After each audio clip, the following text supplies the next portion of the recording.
इस दुनिया में, खासकर इस देश में 95% लोग उस चीज के बारे में सोचते हैं जो उनके हाथ में है ही नहीं। क्या? फल। सर आपको पता ही नहीं कल क्या होने जा रहा है। तो जब हमें कल का पता ही नहीं तो हम आज में रहें। और जितने लोगों ने अपने आज को सुधारना शुरू किया उनका कल बेहतरीन हो गया, क्योंकि जो कल के बारे में सोचते हैं वो आज कुछ कर ही नहीं पाएंगे, और जो पास्ट के बारे में सोचते हैं वो कुछ कर ही नहीं। दो लोग निष्क्रिय हैं।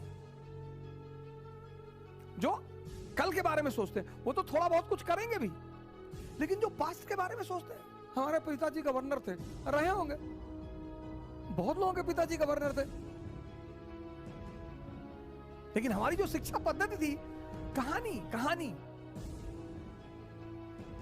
विक्रमादित्य जाते हैं, बरगद के पेड़ पर एक लाश को उतारते हैं, अपने कंधे पे रखते हैं,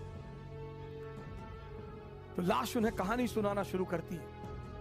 अब सोचिए सर, इस कहानी का मकसद क्या है? सुनिए कहानी और उसका मकसद।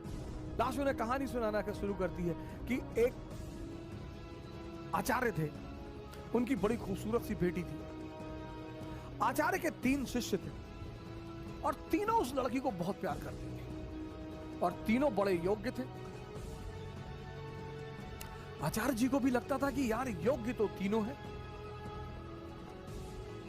लड़की को भी लगता था कि योग्य तो तीनों है, तो शादी किससे करूं? बाप और बेटी दोनों बड़े कंफ्यूज थे कि विवाह किससे किया जाए।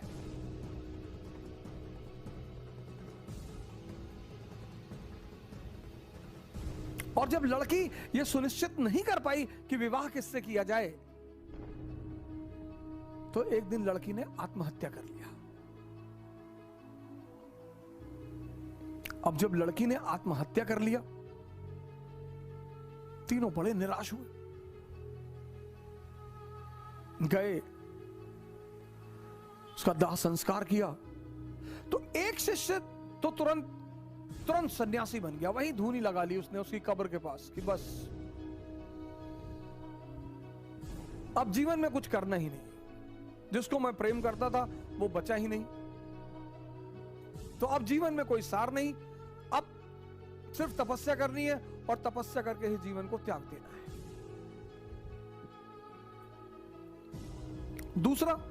दूसरा फकीर बन गया,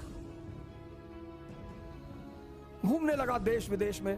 उसे पता था कि हिंदुस्तान में कुछ संत हैं जो फिर से जीवित करने का मंत्र जानते हैं। लगा वो उन संतों को खोजने जो फिर से जीवित करने का मंत्र जानते थे। तीसरा जो उसमें था, वो डेली जाता था, उस मृत शरीर पे मसाला लेप लगाता था, साफ करता था, फिर उसे वहीं रख देता था। अब ये सिलसिला कुछ वर्षों तक चला, 2-4 वर्षों तक चला।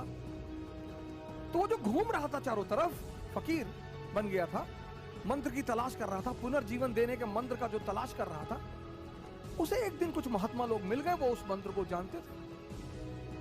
उसने उनकी सेवा की, उन्होंने उसे वो मंत्र सिखा दिया। जैसे ही उसने मंत्र सीखा, वो भगा वापस गांव की तरफ।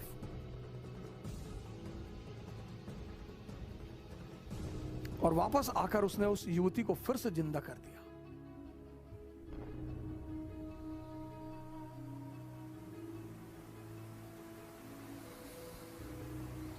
जब उसने फिर से जिंदा कर दिया, तीनों दावेदार फिर खड़े हो गए और अब तो युवती और सुंदर हो गई। तब उस वेताल ने विक्रम से पूछा कि विक्रम बता कि अब लड़की को किससे विवाह करना चाहिए। अगर तेरे मन में उत्तर आ रहा है और तू जवाब नहीं देगा तो तेरे सर के टुकड़े टुकड़े हो जाएंगे, और अगर तूने जवाब दिया तो मैं तुझे छोड़कर चला जाऊंगा।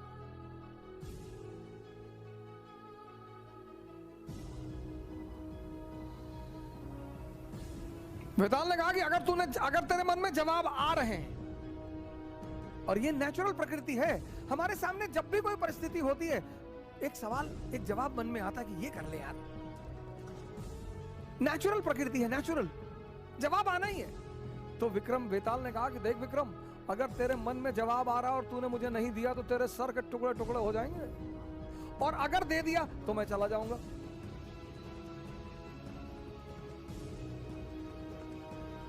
योग्य आदमी, भाई योग्य हो अयोग्य हो, मन में परिस्थिति में अगर परिस्थिति बन रही है तो जवाब आएगा। तो विक्रमादित्य ने जवाब देना शुरू किया। कहा जो मंत्र सीख कर आया और जिसने पुनः जीवन दिया वो पिता तुल्य है। जीवन देना का काम किसका है? पिता का। क्या दर्शन है सर। जीवन देने का काम किसका है? पिता का। तो जिसने मंत्र सीख कर जीवन दिया वो पिता तुल्य है, मुझसे विवाह नहीं होगा। जिसने उस शरीर की सेवा की 4 साल तक, वो पुत्र का धर्म है। सेवा करना पुत्र का धर्म है, वो भी बाहर हो गया। जिसने अपनी ही जिंदगी दांव पे लगा दी, यही प्रेम की कसौटी है, विवाह उससे होना चाहिए।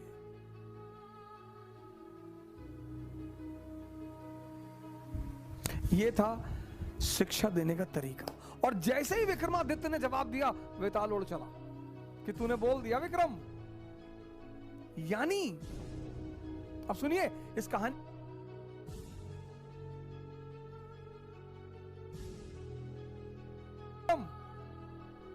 यानी अब सुनिए इस कहानी का दूसरा उद्देश्य क्या है।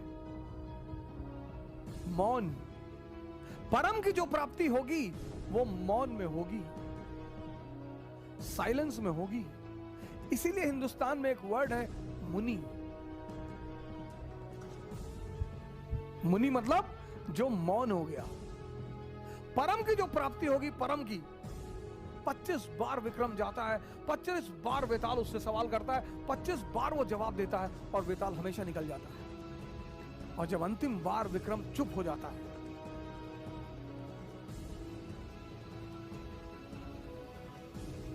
ये थी भारत की शिक्षा पद्धति।